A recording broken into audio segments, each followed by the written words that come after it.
Well, alright, so I heard the big breaking news that John Cena and Nikki Bella are breaking up. And what a crock of shit this whole relationship has been.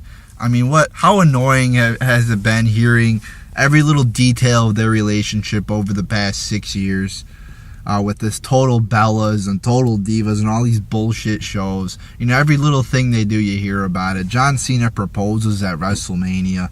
I mean, I was just ready to vomit a million times over hearing every little detail of their relationship. It was just ridiculous. So now they break up. Shocker. They break up. And now they're asking for, I see Nikki Bella's asking for privacy. Oh, give us privacy. Even though over the last 6 years, all we've done is make TV shows about our relationship and talked about how great it is. So that's how people are. When everything's going good, when Nikki Bella and John Cena are going good, all they do is talk about their relationship. It's on TV. They love to talk about it because it's going good. But then when the shit hits the fan, when the relationship goes down the toilet, then they ask, we need privacy. We need privacy, even though all we've been doing is not being private over these years. And good for John Cena, by the way. Nikki Bella has been ruining John Cena's life. Have you seen how far John Cena's career has gone downhill since this relationship has been publicized and made into a big deal? He's taken breaks from this company. He's been in... It's really fucked up his wrestling career too, because he's been in tag team matches with Nikki Bella, mixed tag matches at WrestleMania. He wouldn't have been in a mixed tag match if he wasn't fucking Nikki Bella. So yeah, I think Nikki Bella is responsible for John Cena's downfall here in these last few years. Becoming a part-timer because Nikki Bella probably wants to spend some time with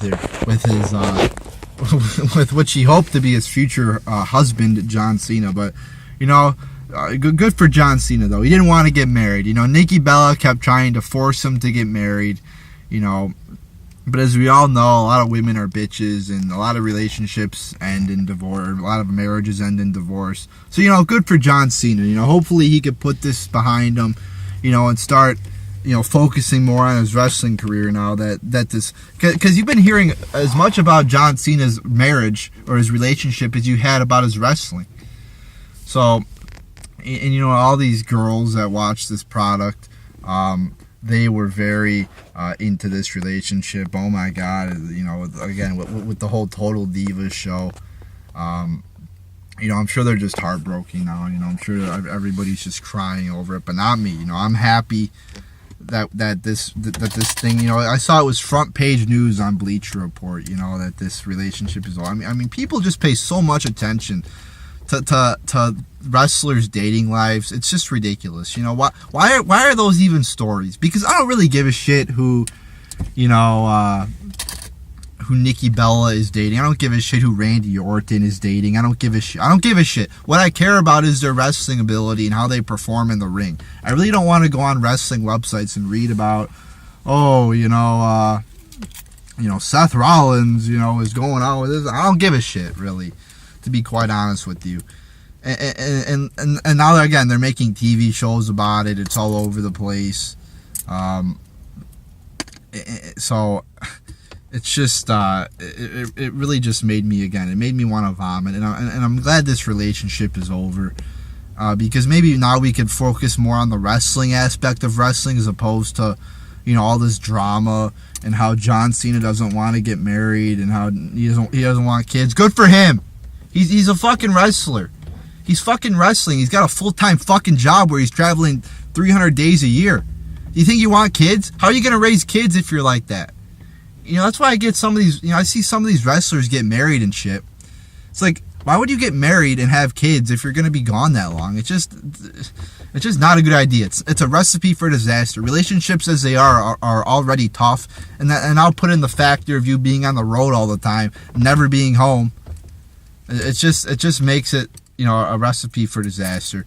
So good for John Cena for sticking up for himself and not falling into the trap of Nikki Bella's big fucking boobs, in caving into her desires. Good for you, John Cena.